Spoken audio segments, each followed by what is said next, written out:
Assalamualaikum warahmatullahi wabarakatuh. Bismillahirrahmanirrahim. Alhamdulillahi rabbil alamin. Wabihi nasta'inu ala umurid dunya waddin.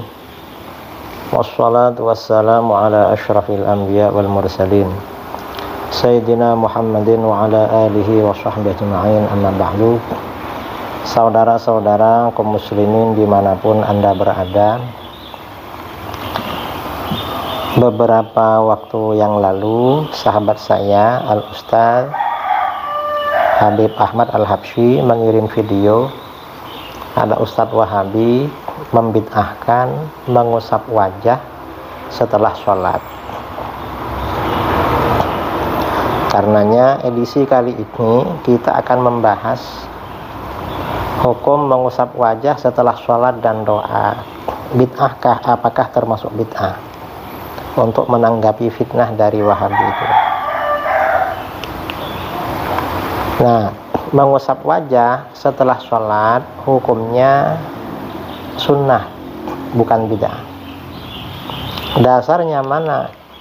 Ini di dalam kitab Al-Adhkar min kalami sayyidil abrar, karangan al-imam al-allama al-mujtahid Imam Nawawi.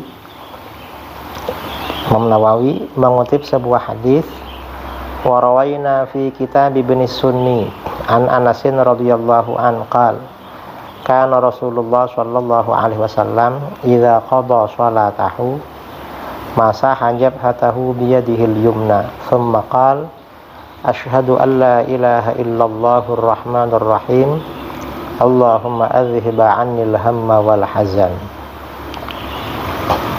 Kami meriwayatkan dalam kitab Ibnu Sunni dari Anas bin Malik radhiyallahu an berkata, Rasulullah SAW apabila selesai sholat maka mengusap dahinya atau wajahnya dengan tangan kanannya. Lalu beliau berdoa berkata, aku bersaksi bahwa tiada Tuhan selain Allah yang maha pengasih lagi maha penyayang. Ya Allah, hilangkanlah dariku kesusahan dan kesedihan. Ini dalam kitab Al-Adhkar Imam Nawawi halaman 145.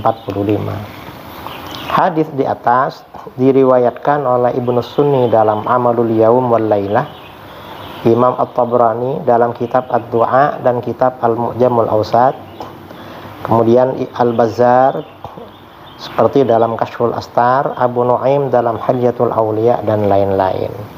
Jadi perawinya banyak hadis ini. Nah, derajat hadis di atas dengan komposisi beberapa jalurnya bernilai dhaif, lemah. Tetapi tidak dhaif jiddan, tidak lemah sekali, dan tidak maudhu', tidak palsu. Sehingga hadis yang levelnya seperti ini diamalkan menurut para ulama ahli hadis, ulama fuqaha dan lain-lain. Jadi diamalkan. Dengan demikian berarti mengusap wajah setelah sholat hukumnya sunnah, bukan bid'ah. Kemudian yang berikutnya, mengusap wajah setelah berdoa hukumnya sunnah juga. Dasarnya mana? Yang pertama, an Umar radhiyallahu an qala kana Rasulullah sallallahu alaihi wasallam idza madda yadayhi fid du'a lam yaruddahuma hatta yamsaha bihima wajhahu. Haditsun hasan rawahu Tirmidzi wal Hakim. Umar radhiyallahu an berkata, Rasulullah SAW apabila mengangkat kedua tangannya dalam berdoa, maka beliau tidak mengembalikannya sehingga mengusap wajahnya dengan keduanya. Jadi setelah berdoa, tangan itu diusapkan pada wajah beliau. Ini hadis hasan riwayat Imam At-Tirmidzi dan Al-Hakim dalam Al-Mustadrak. Kemudian hadis berikutnya, an Ibnu Abbas radhiyallahu anhuma anna Rasulullah sallallahu alaihi wasallam qala la tasturul judur man nazara fi kitabi akhihi bighairi idzni fa inna ma yanzuru fin nar sallallahu bi butuni akuffikum wa la tas'aluhu bi dhuhuriha fa idza faraghtum famsahu biha wujuhakum. Dari Ibnu Abbas radhiyallahu anhuma bahwa Rasulullah sallallahu alaihi wasallam bersabda, "Janganlah kamu menutup tembok dengan kain. Barang siapa yang melihat dalam buku saudaranya tanpa izin, suratnya orang tanpa izin seperti WA atau apa, maka sebenarnya ia melihat ke neraka. Lalu mohonlah kepada Allah dengan perut telapak tangan kamu, dan janganlah memohon, ya, jadi gini kalau berdoa, jangan memohon dengan punggungnya begini, jangan. Apabila kamu selesai berdoa, maka usaplah wajahmu dengannya, usapkan ke wajah setelah berdoa." Nah, hadis hasan riwayat Abu Dawud, Ibnu Majah, Al-Hakim dalam Al-Mustadrak, dan Al-Baihaqi dalam As-Sunan Al-Kubra. Ini dua-duanya hadisnya hasan. Nah, kedua hadis di atas menjadi dalil bahwa mengusap wajah setelah berdoa hukumnya sunnah bukan bid'ah.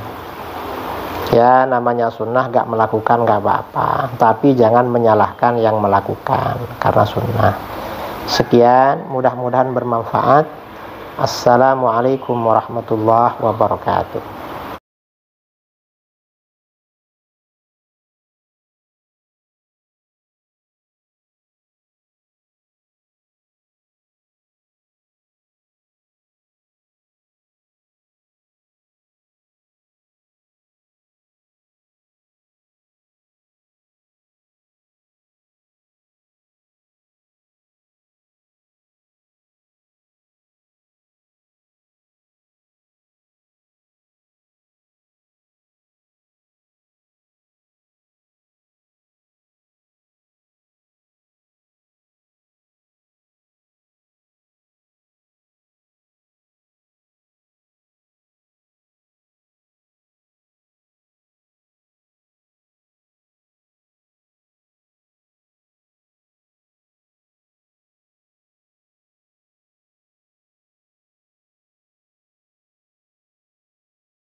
Assalamualaikum warahmatullahi wabarakatuh. Saudara-saudara kaum muslimin dimanapun Anda berada, bagi seorang muslim, perjalanan paling indah dan paling berkesan adalah perjalanan menuju Tanah Suci Mekah dan Madinah, dan ziarah ke makam baginda Rasulullah SAW. Insya Allah saya beserta rombongan akan menunaikan ibadah umroh tanggal 20 Februari sampai tanggal 28 Februari 2025 bersama Safir Catur Jaya Wisata. Yang berminat menunaikan ibadah umroh bersama kami, insya Allah mudah-mudahan mendapatkan umroh yang mabrurah, yang diterima oleh Allah Subhanahu wa Ta'ala. Sekian dari saya, mohon doa restu kepada semuanya. Mudah-mudahan perjalanan kami lancar dan barokah. Assalamualaikum warahmatullahi wabarakatuh.